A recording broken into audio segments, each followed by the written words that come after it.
ታሪኳ ከሐዋርያት ዘመን ቀዳማዊ ምዕራፍ ይመዘዛል። በምድሪቱ ላይ ጥንታዊትና የጥበብ ሁሉ መገኛ ሆና ለሺህ ዓመታት ጸንታ ቆማለች። የጥቁር ሕዝቦች ኩራት፣ የአፍሪካውያን ትክክለኛ የቀለም ማንነት ናት የኢትዮጵያ ኦርቶዶክስ ተዋሕዶ ቤተክርስቲያን። ከቤተክርስቲያኗ ታላቅነት ጀርባ ግን አንድ የሚቆጭ የታሪክ እውነት አለ። እናት ቤተክርስቲያን ለራሷና ለልጆቿ ብርሃን ሆና ለዘመናት ብትጸናም ሰፊውን የአፍሪካ ምድር በወንጌል ብስራት ከማዳረስ አኳያ ግን የተጓዘችበት ርቀት ከታላቅነቷ ግርማና ከዘመናት ዕድሜዋ ጋር መሳ ለመሳ የሚቆም አይደለም። ሁለት አይነት ነው። ደስታ ተሰምቶኛል። ለወደፊቱ ግን ትልቅ የቤት ስራ ነው ይዤ የምገባው። አንድ ካህን ከኒ ምዕመናን ጋር ይህን ስራ ከሰራ ብዙ ሆነን ከሰራ ነው ደግሞ ከዚህ በላይ እንደምንሰራ እርግጠኛ ነኝ።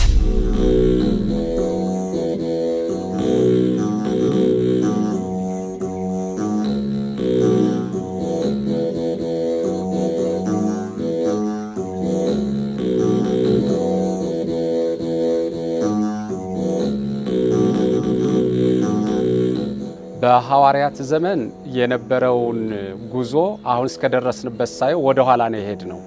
ምክንያቱም እነዚህ ሀገሮች አብዛኛውኑ ስርዓተ ትምህርቱ አልተዳረሰላቸውም፣ ክርስትናው አልደረሰም። በጣም እዚሁኛው የነበረ ከካህናቱ፣ ከሊቃውንቱ፣ ከመምህራኑ፣ ከቤተ ክርስቲያኗ መዋቅር የተነሳ ከምድር ጫፍ እስከ ምድር ጫፍ ስርዓተ ትምህርታችን የደረሰ ክርስትናችን የተስፋፋ ቀኖናው ዶግማው በሚገባ መንገድ የሄደ ነበር የሚመስለኝ። አሁን ግን ከቦታው ስገኝ እንኳን እስከ ምድር ጫፍ አፍሪካ ላይ ምንም ወንጌል እንዳልተሰበከ፣ ሰፊ ተደራሽ አገልግሎት እንዳልሆነ፣ በጣም በታቀደው ልክ ቤተክርስቲያኒቷ እርምጃዋን በዚሁ ልክ እንዳልሄደችና ሐዋርያት ከሰጡን ፈለግ ቀጥሎ በእነሱ እግር ተተክተን ምድርን አዳርሰናል ማለት አንችልም።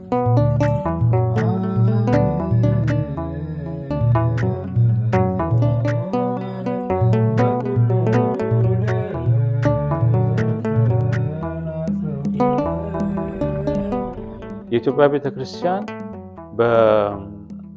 በነፃነቱም በምድራዊ ነፃነቱም ያልተገዛች ሀገር ናት። ምንም አይነት የባዕድ የምዕራባውያን ተጽዕኖ ያልደረሰባት ሀገር ናት። በዛም ልክ ደግሞ ኦሪጂናል የሆነ ክርስትና አላት። መጀመሪያ የተቀበለችው ኦሪቱንም ሕገ ኦሪትን ነው የተቀበለች፣ በሕገ ልቦና በሕገ ኦሪት። ከዛ ቀጥሎ ደግሞ አዲስ ኪዳን ለመጀመሪያ በ34 ዓመተ ምህረት ክርስትና የተቀበለች ቤተክርስቲያን ነው። ይሄንን ኦል አፍሪካ አስተምራ አጥምቃ ወደ ክርስትና ማስገባት ሲኖርባት አላደረገች። አሁን ይሄ ኃላፊነት አሁን እየተሰማኝ ነው፣ ስሜቱ እየመጣልኝ ያለውና እግዚአብሔር ቢፈቅድ ብዙ እንሰራለን ብዬ ነው ተስፋ ማድረገው። ከላይ ጀምሮ ትኩረት ተሰጥቶት እኛን ከምንነግራቸው ከሚሰሙት በላይ ብፁዓን አባቶቻችንም እስከታች ወርደው አይተው የህዝቡን የቦታውን መልክዓ ምድሩን እስከ ማየት ከደረሱ በኋላ ማየት ጥሩ ነውና ከሰሙት ይልቅ ያዩት የበለጠ ስለሚሆን ብዙ ጊዜ አባቶቻችን ከስራ ብዛት የተነሳ ሰዎች በቅርብ የሚነግሯቸውን ይሰማሉ፣ በጎ ነገር አደረግነ ይላሉ። ከታች ደግሞ ሌላ ጩኸት ሊመጣ ይችላል።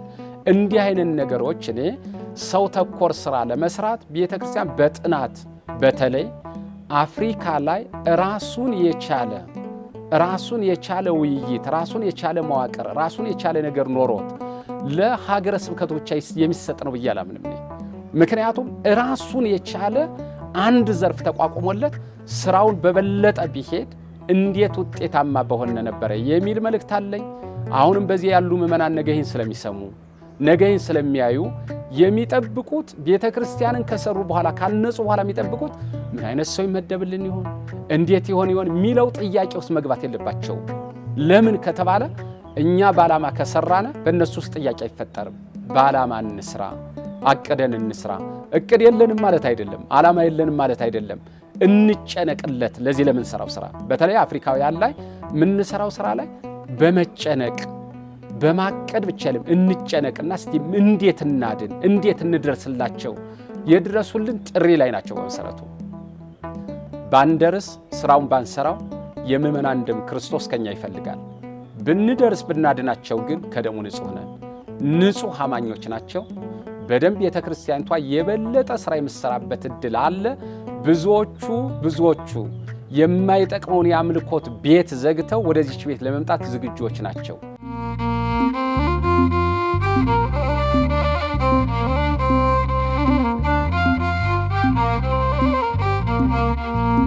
ይህ ታሪካዊ ክፍተትና ያለፈው ዘመን ቁጭት ታዲያ አዲስ መንፈሳዊ ወኔን ወልዷል።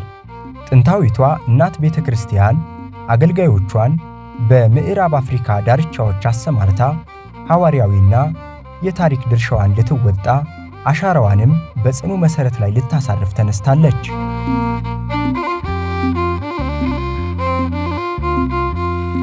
በጣም የሚገርመው የተዘዋወረ ቀለም ይባላል። ቀድሞ ሐዋርያት ውግረቱን፣ እሳቱን፣ ሰይፉን፣ ስለቱን አልፈው ምእመናን ያሉበትን ቦታ ሄደው አስተምረው አጥምቀው ነው የሚመጡት። ዛሬ ደግሞ ምእመናን ቀድመው እንደ ሐዋርያት ቀድመው ቦታውን በመያዝ ክርስትናውን በማስፋፋት እምነታቸውን በመጠበቅ እነሱ ቀደሙና ካህን ያስተምረን ኑልን የሚል ጥሪ የሚያደርጉ ምእመናን ናቸው። ባሁኑ ወደዚያ ጉዞ ሲሄድ ቀድመው በ30 ዓመት 25 ዓመት 10 ዓመት የቆዩ የኦርቶዶክስ ተዋህዶ እምነት ተከታዮች አሉ። ኢትዮጵያውያን፣ ኤርትራውያን የመሳሰሉት በቦታው ላይ እንዳስተምር ጥሪ ያደረጉ እነሱ ናቸው። በአጋጣሚ በርቀት አስተምራቸው ስለነበረ እንደዚሁም በርቀት አንዳንድ ትምህርቶችን ያገኙ ስለነበረ ቦታው ድረስ እንዲሄድ ጥሪ ያደረጉ የቤተ ክርስቲያኒቷን መዋቅር ጠብቄ ነው የሄዱት። ደብዳቤ ይዤ ነው የሄዱት በጠቅላይ መምሪያው።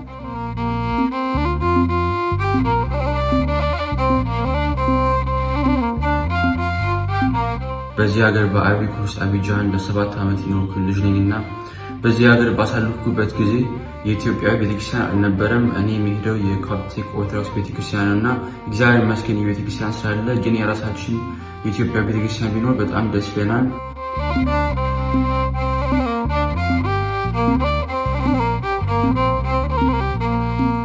ሶስት ፈተናዎች አሉበት ሀገሩ። ሙቀቱ ከባድ ነው። በስራ ውጥረት አለ። በጣም ድካም አለ። ምእመናኑ ጥቂቶች ናቸው። አሁን ወደ 50 ደርሰዋል። 50 ከመድረሳቸው በፊት ግን 10ም 15ም 20 ነው የነበሩት። ስለዚህ እነዚህ ምእመናን በ2011 ዓ.ም 30 ዓመት ቢቆዩም የመድኃኔዓለም የጽዋ ማህበር ግን መስርተው ጉዟቸውን የቀጠሉት 2011 ዓ.ም ላይ ነው።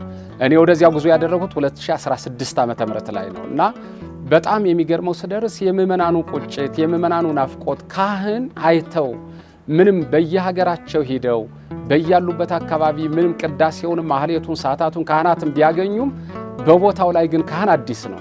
የኛ የራሳችን ቤተክርስቲያን ስላልኖረ ብዙ ችግር አለ። አንደኛ የኮፕቲክ ቤተክርስቲያኑ በፈረንሳይኛ ነው እና ብዙ የዚህ አገር የሚኖሩት ኢትዮጵያዊ እንግሊዝኛና አማርኛ ብቻ ነው የሚያውቁት እና በዚህ ምክንያት ቤተክርስቲያን ራሱ ሲሄዱ የሚናገረው ነገር ቅዳሴው ራሱ በሙሉ ትምህርቱ ብዙ ሰው አይገባም። በዚህ ምክንያት ብዙ ሰው ቤተክርስቲያን ራሱ መምጣት አይፈልግም። ልጆቹም ደስ አላችሁ መምጣት። እኔ ደግሞ በልጅነቴ ዲያቆን የተደረኩኝ ልጅ ነኝና የዲያቆኑ ትምህርትን በደንብ መማር ፈልጋለሁ፣ ግን አልቻልኩም። ለምን? ካህን የሚያስተምረኝ ካህን አልነበረም እና በጣም ደስ ይለኛል የዚህ ሀገር ቤተክርስቲያን የራሳችን የኢትዮጵያ ቤተክርስቲያን ቢኖርን ለእኛ ብቻ ሳይሆን ለዚህ ሀገር የሚኖሩትም ሰዎች ክርስትና ለማስፋፋት በደንብ ቢኖረን ደስ ይለኛል። የማላዊውን ስመለከት ገረመኝ። እንዴት እንዳገኙት መረጃውን እንዴት እንደሰሙት በቦታው ያሉት ክቡር ሊቀ ስዩማን መምህር ብንያም ቢያድግልኝ ሲገልጡት ሰማሁና በጣም የገረመኝ ያን ጊዜ ነው። እንግዲህ ስለ እነዚህ ሰው ማውቀው አንዳንድ ጊዜ የቤተ ክርስቲያን በጎ ነገሮችን እንዲህ ነው የሐዋርያት የሰሯቸው ስራዎች፣ ያከናወኗቸው ተግባራት፣ ብዙ አባቶቻችን የሰሯቸው ስራዎች ብዙ ጊዜ ትውልድ ሳይማርባቸው ይቀርና አንዱ ያንዱን ባለመናገር ብዙዎቹን ነገሮች ያመልጡናል። አሁን ቁጭቱ ስላላቸው በዚያ የተሰራውን ከመስማት አልፈውም በመረዳት ይህንን ሲናገሩ አየው።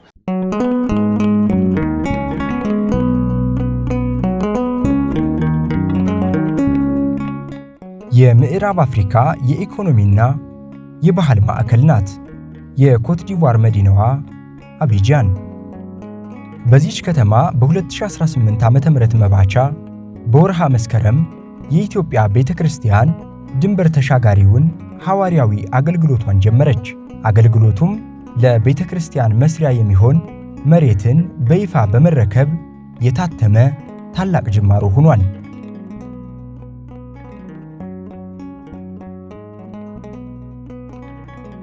ይህ ታሪካዊ ክስተት የአፍሪካ ምድር በጥንታዊ መንፈሳዊ ብርሃንና በሐዋርያዊ አሻራ የሚዳረስበትን አዲስ ምዕራፍ የከፈተ ነው።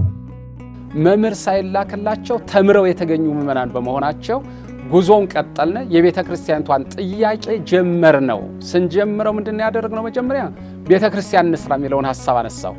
ወይ መምህር አይታሰብም አሉ። አንደኛ 50 አንሞላም፣ አቅም የለንም። ሁለተኛ በሀገሪቷ ደረጃ ለምን መንግስት ጋር አንጠይቅም? አይቻልም፣ በፍጹም እዚህ ሀገር እንዴት መሬትስ እንዴት ማግኘት ይቻላል የሚለውን ብዙ ውይይቶች ካደረግነ በኋላ አንድ ሐሳብ አመጣው።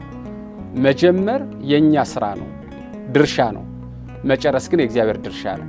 እንጀምረው ባለቤቱ ይጨርሰው የሚለውን ቃል አረሰውም በህይወቴና እንጀምር፣ የመንግስት አካላትን እንጠይቅ፣ የሚሰጡን መልስ እንስማ፣ እግዚአብሔር ፈቃዱ ከሆነ ያደርገዋል፣ ካልሆነ ያደርገው የሚለውን ውሳኔ ወሰነ። ሲሄድ ይዣቸው ደብዳቤዎች 2 ነበሩ። ከዚህ ከጠቅላይ ቤተ ክህነት አንደኛ ግልባጭ ለኤምባሲው ለኮት ዲቯር ኤምባሲ ለኢትዮጵያ ኤምባሲ ይዤ ነበር። ሁለተኛ ደግሞ ለምዕመናኑ፣ ሶስተኛ እኔ ደረሰ ነበርና ወዲያውኑ ይህን ከተወያየን በኋላ ወደ ኤምባሲው ነው ያመራ ነው። በዚያ ያለው የኢትዮጵያ ኤምባሲ ትልቅ ስራ ሰራ። ትልቁ ስራ የዚህ ድርሻ ቀዳሚውን ቦታ የሚወስዱት በቦታው ያሉ ምዕመናን ናቸው። ሁለተኛውን ደግሞ ድርሻ የሚወስደው ደግሞ ኤምባሲው ነው። ኤምባሲው የዜጎቹን ጥያቄ ለመጠየቅ ፈቃደኛ ከመሆኑ በፊት ይህን አነጋገርና ወደ ሀገሪቷ መንግስት ለመሄድ ምን እናድርግ፣ በየት እንግባ የሚለውን አሰብና በቦታው ያለ በጣም ትልቅ ስራ የሰራ አንድ የኤርትራዊ ብርሃነ መስቀል የሚባል ወንድማችን ምክትል ጠቅላይ ሚኒስትሩን ለምን አንጠይቀውም የሚል ጥያቄ አቀረበ። ወዲያውኑ ሻልነ፣ ፕሮግራም አስያዘንን፣ ሄድን። 3 ሆነን ገባነ። ጉዳያችንን ሰማ፣ አቅጣጫውን አሳየ። በጣም ደስ አለው። የኢትዮጵያ ኦርቶዶክስ ተዋሕዶ ቤተክርስቲያን ማናት የሚለውን ለ10 ደቂቃ የሚሆን ጥናታዊ ጽሑፍ የመሰለች ውይይት ነው ያወያየ ነው። ቤተክርስቲያኒቷ ማናት? በዚህ ቦታ ብትሰራ ምን አስተዋጽኦ ታደርጋለች? በመቀጠል ለአፍሪካስ ኩራት መሆኗን፣ ለትውልድ የምታስተምረው ስነ ምግባር፣ በጎ ነገሯን፣ በጣም የምዕራባውያን ተጽዕኖ የማይኖርበት ጥሩ ነገሯን ስንነግረው ደስተኛ ሆነ በጣም። On Saturday we went to the Coptic church and then the priest, the Papas, የግዕዝ and Amharic ቅዳሴ ያደረገ እና Sunday ደግሞ እዛ የተገዛ ቦታ ነበር ቤተክርስቲያን የኢትዮጵያ ኦርቶዶክስ ሊሰራ ዛሬ እዛ ሄደን በቴንት ውስጥ ያድንኳን ውስጥ ሆነን ከእንደገና there was like prayer። ስንት ይበቃችኋል? 2000 3000 እንበልስል ከፍ አድርጉት ያለን እሱ ነው። የሚገርመው ነገር ጥያቄውን ከዚህ ከፍ አድርጉት፣ ጥሩ ነው፣ በጣም ደስ ይለናል፣ አፍሪካ ላይ መሰራት አለበት የሚል ሐሳብ ሰጠን። አቅጣጫውን አሳየን፣ የት መጻፍ እንዳለብን፣ እንዴት ፒቲሽኑ መግባት እንዳለበት፣ ኤምባሲው ለማን እንደሚጽፍልን አቅጣጫ ነገረን። ወዲያው ተሰባሰብነ። በወቅቱ ደግሞ እዚሁ ብፁዕ ወቅዱስ አቡነ ማትያስ ፓትርያርክ ርዕሰ ሊቃነ ጳጳሳት ዘኢትዮጵያ ሊቀ ጳጳስ ዘአክሱም ወዕጨጌ ዘመንበረ ተክለ ሃይማኖት ያጠመቋቸው አንድ የጎሳ መሪ ነበሩ። እሳቸውንም በቦታው ላይ ሄጄ በማነጋገር ፎቶአቸውም አለ አቀባበል አድርገው ቤተ ክርስቲያኗ በዚህ ቦታ ብትሰራ ደስታውን አልችለውም በማለት ብዙ ነገር በጣም በጎ ሐሳብ ከሰጡን በኋላ አሁን መስከረም አካባቢ አርፈዋል።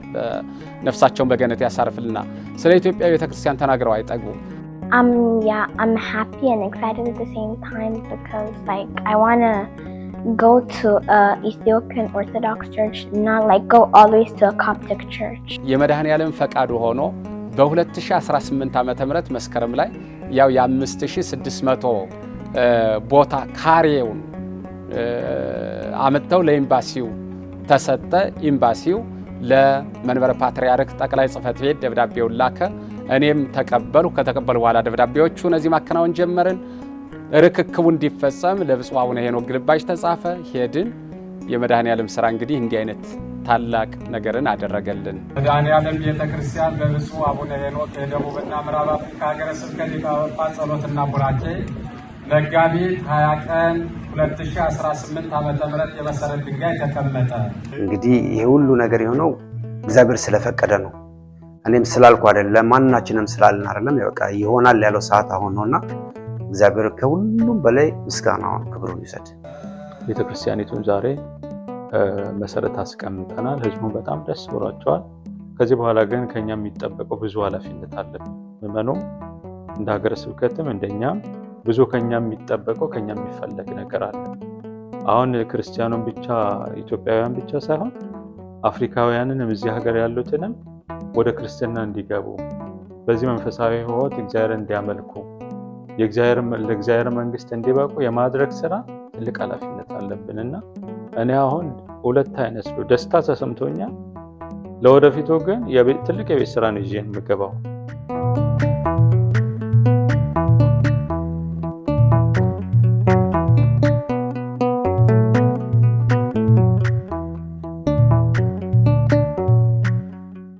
በአቢጃን እምብርት ላይ የተዘራው መንፈሳዊ ዘር በአይቮሪ ኮስትና በመላው የምዕራብ አፍሪካ ሀገራት ለሚኖሩ ምዕመናን በመንፈሳዊ ሐሴት የተመላ ታላቅ የምስራች ነው። በአቢጃን የሚገኘው የኢትዮጵያ ቤተክርስቲያን ወንጌል በሐዋርያዊ ቅናት የሚሰበክበት ቅዱስ ማዕከል ከመሆኑ ባለፈ የኢትዮጵያውያንና የአፍሪካውያን ወንድማማችነት የሚታደስበት የፍቅር አውድማም ይሆናል። ደግሞም ታዳጊ ሕፃናትና ወጣቶች በሃይማኖት የታነጸ መልካም ስነ ምግባርን ተላብሰው እንዲያድጉም ከፍ ያለ ሚና ይኖረዋል።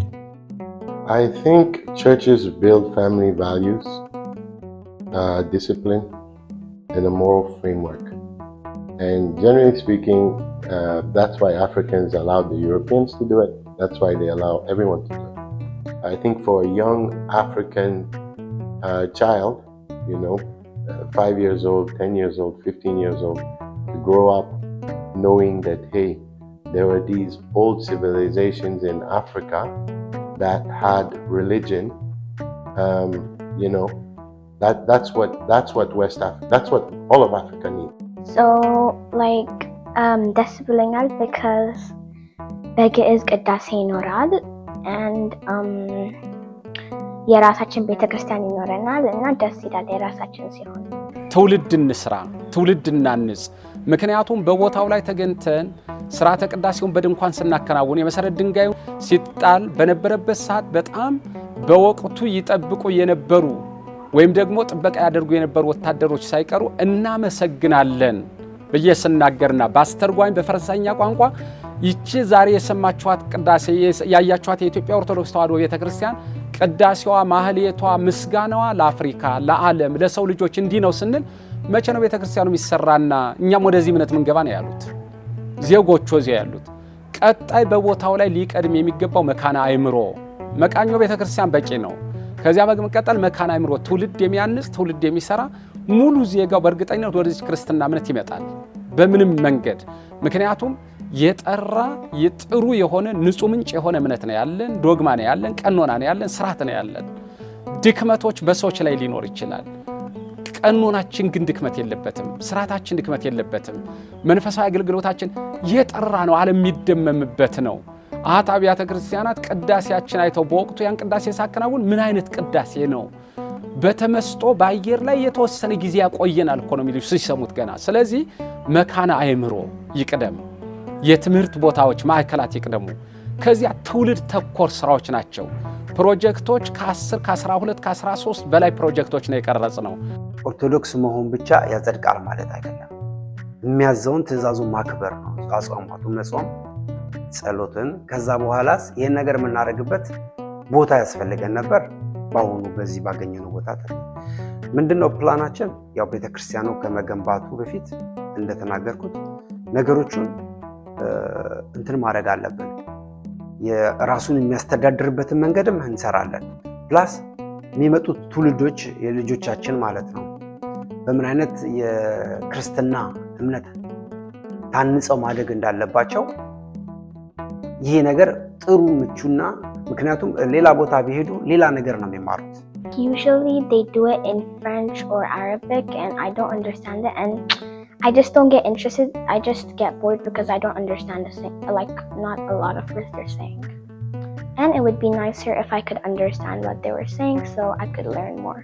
አንድ ካህን ከኒ ምዕመናን ጋር ይህን ስራ ከሰራ ብዙ ሆነን ከሰራ ነው ደግሞ ከዚህ በላይ እንደምንሰራ እርግጠኛ ነኝ። We're trying to accomplish to have our own Ethiopian church and it would be nice if the people would give us as much as money as they could. በዓለም ያላችሁ የኢትዮጵያ ኦርቶዶክስ ተዋሕዶ ምዕመናት ቤተክርስቲያንን ለመስራት እዚህ ያሉት በጣም ጥቂቶች ናቸው፣ ትንሽዬ ናቸው። ጥቂት ስለሆኑ ግን በስጋ ስናስብ ጥቂት ናቸው። በመንፈሳዊ እይታ ካየን ግን እግዚአብሔር ከጥቂቱ ጋር ብዙ ይሰራል።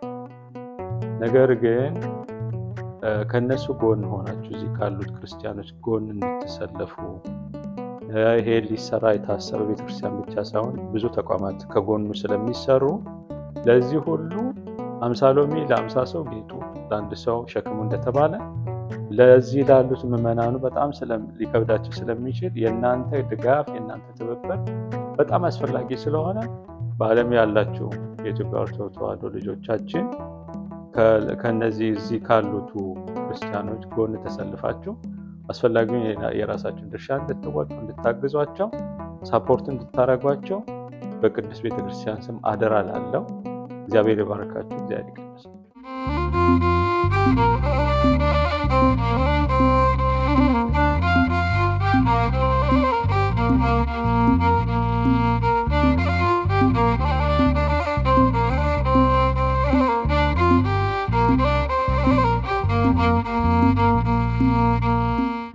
የእናት ቤተ ክርስቲያን ሐዋርያዊ አገልግሎት ከቀይ ባህር እስከ አትላንቲክ ውቅያኖስ ዳርቻዎች ከሜዲትራኒያን እስከ ደቡባዊ የአፍሪካ ጫፍ ድረስ ተጠናክረው የሚቀጥል ቅዱስ ተልእኮ ነው። በአቢጃን የተለኮሰው ይህ መንፈሳዊ ፋና የዚሁ ታላቅ ሐዋርያዊ ተልእኮ አካል ሲሆን መላው አፍሪካውያንን ወደ ቀደመ ልዕልናቸውና ወደ ጥንታዊ ክብራቸው የሚመልስ ታሪካዊ ሥራ ስለመሆኑም የሚያጠራጥር አይደለም።